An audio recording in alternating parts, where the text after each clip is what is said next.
Hey everyone, welcome back. Here we are at the starting line for RJ's cross country for 2022. The group in front of us is just about to leave. There they go.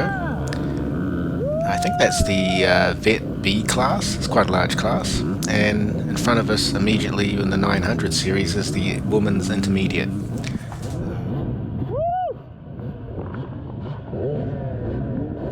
So I actually raced this for the first time 4 years ago in 2018. It was my first cross-country event, and it was the 8th time actually riding my motorcycle. Yeah, it was a big experience, as you can imagine. When I did that, I think I came second to last. It wasn't about the position for me, it was actually getting through the event. It was a 2 hour event. You ride non-stop, as you know, in these cross countries, and yeah, it was really hard. So yeah, looking back at this video now and comparing to how I rode 4 years ago, it's almost night and day. I have totally improved, so I'm really pleased with that.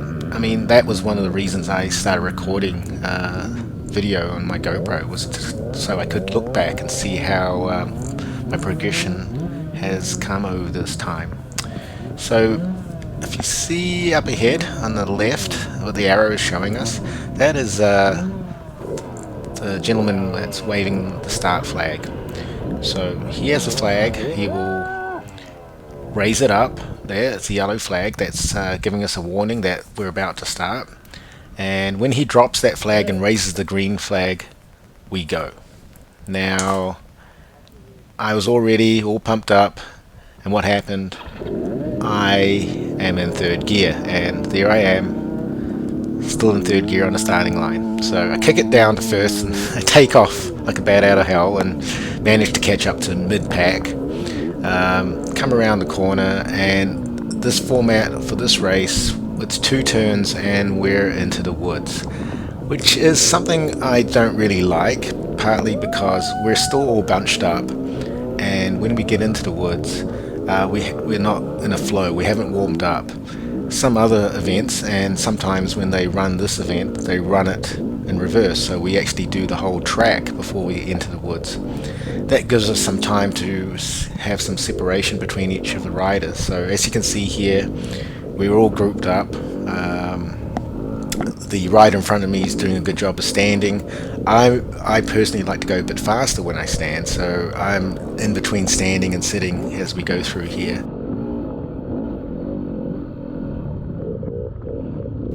So right now the pace is actually quite slow. It's probably slower than we would be trail riding. It'll pick up like in sections like this as we get into more open track. That's to be expected, just the way we're bunched up.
Finally, we're out of the woods section and things start to open up as we hit a wider single track that's out here near the pine forest on the left.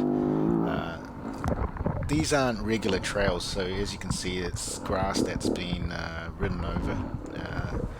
It's reasonably bumpy actually. The GoPro doesn't really show it, of course, but it's bumpy through here, and we're able to pick up some speed now, so still riding with a bit of caution. Have to memorize the trail, and as we come through here between the pine groves, it's hard to see. There's actually cut off tree stumps from previous trees that could be in the long grass. So that's something to watch out for. It could be a bit dangerous, especially if you're trying to pass. I think it's at the end of this section, and as you can see now, that's the other problem we have right now, is dust is being kicked up and the sun's behind it, makes visibility quite hard. So if you wander off the trail, you're taking a bit of a risk if you're doing a passing maneuver. I drop back, as you can see, and I'm trying to pick my way through, trying to get a line through here.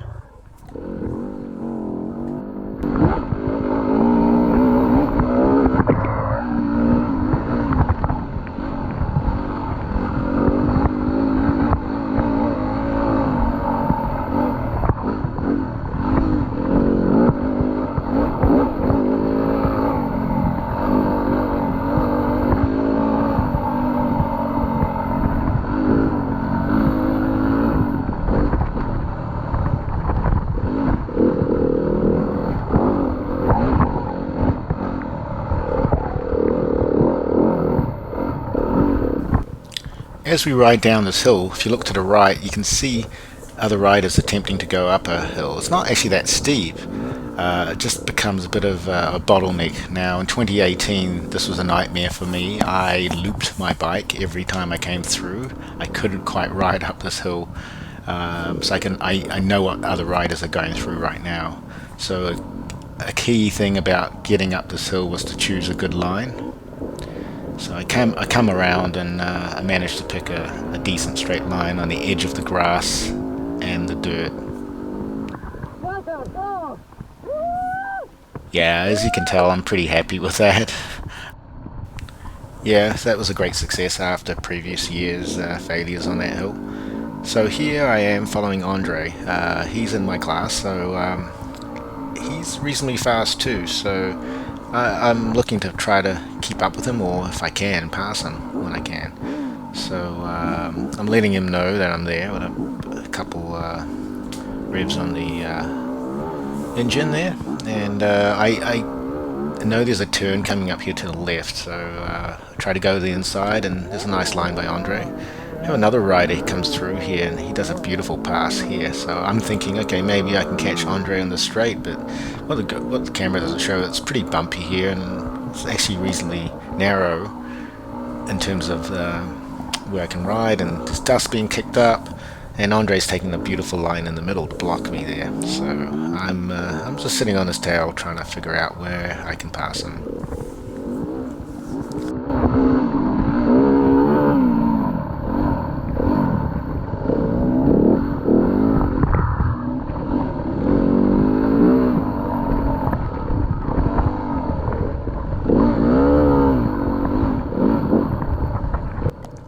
So this little section here is actually really sandy, and it's on a reasonably steep embankment falling to our left here.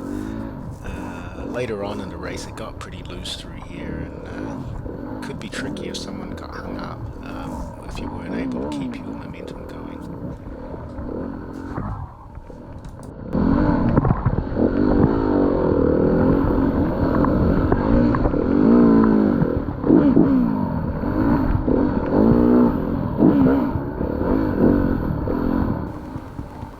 So I've been following Andre for a couple minutes now. There was no easy place to pass. I follow him into this single track. It's reasonably tight. There's no easy place to pass. Well, nearly lost it there. You've got to be careful. You can't be too close to the rider in front of you. You could get hung up if they go down. So you do have to give the rider some space. We get caught up behind a slightly slower rider here. And I'm thinking, okay, maybe the next open section I should try to get by him.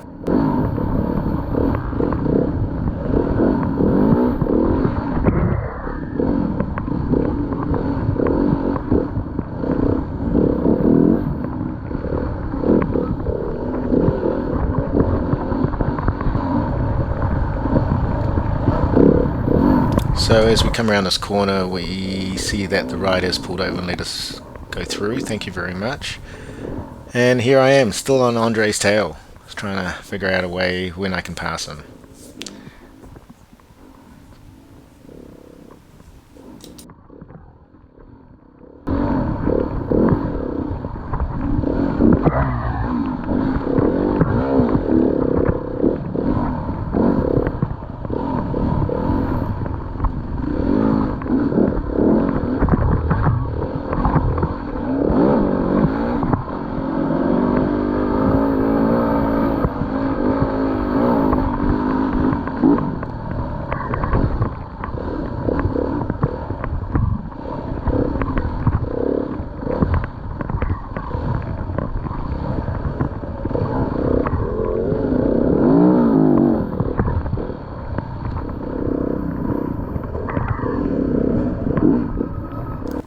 I see it opening up here, but I get caught up in the sand for a split second there.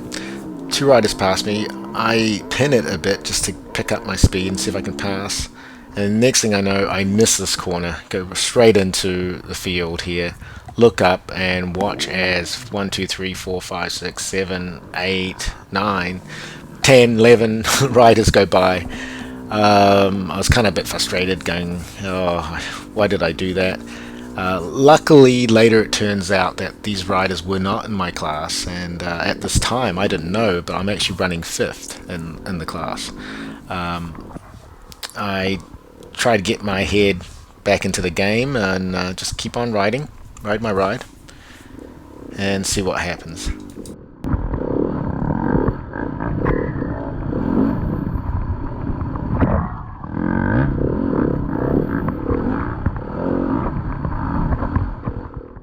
So about a minute and a half later, I catch up to this rider, and he pulls over right there, and I say thank you. I'm not realizing it's actually Andre.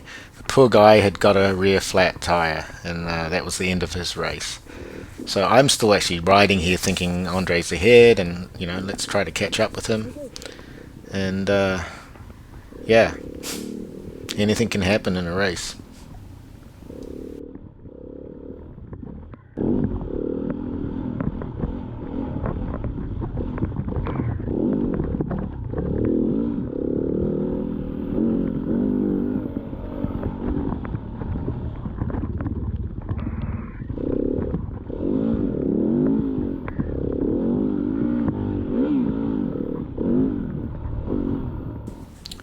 One of the great things about riding RJs is there's a great variation in the trails. Lots of single track, flowing single track. There's elevation changes down off the escarpment, back up onto the escarpment.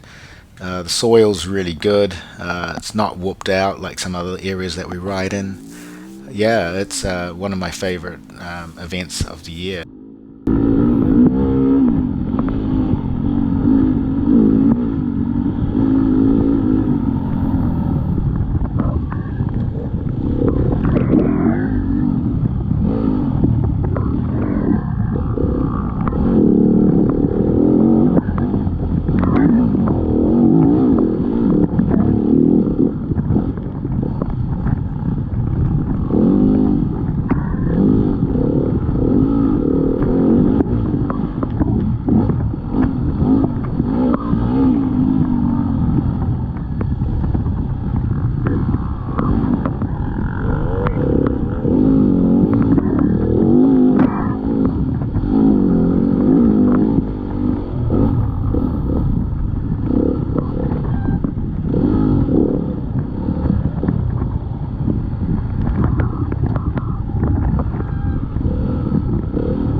So we're out of the woods, onto the track. It's the last sprint before we get to the start-finish line again.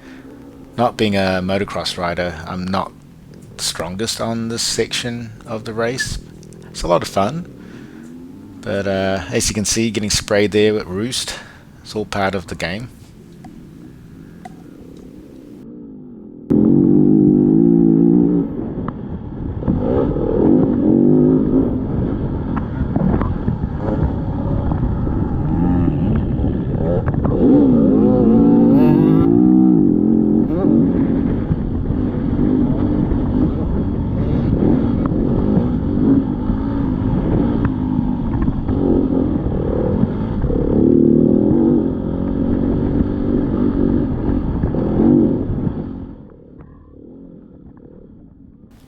As you can see, I'm coming into scoring here.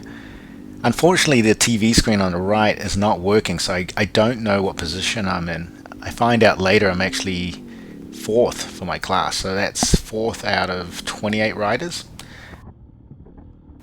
For laps 2 and 3, I come in at 36 minutes 43 seconds and 36 minutes 44 seconds. That's kind of crazy when you look at that. That is only a second differentiating two different laps. Unfortunately, in the fourth lap, I fall a few times. Fatigue is starting to hit, and I fall a few times, lose a couple positions and minutes in my time, come in at 39 minutes and some seconds. And the crazy thing is, I'm 3 seconds behind the person in 8th place, and he's 5 seconds behind the person in 7th place. So there was 8 seconds separating 3 positions there. It was a lot of fun. I finished a lot higher than I was expecting to. I just wanted to beat my times from 2018, which I did by at least 15 minutes, and I actually got extra laps in this time. So for me, this race was a great success. So thank you for watching. I've included a link to the full video of lap 1 below in the comments. Until next time, we'll catch you later. Thank you.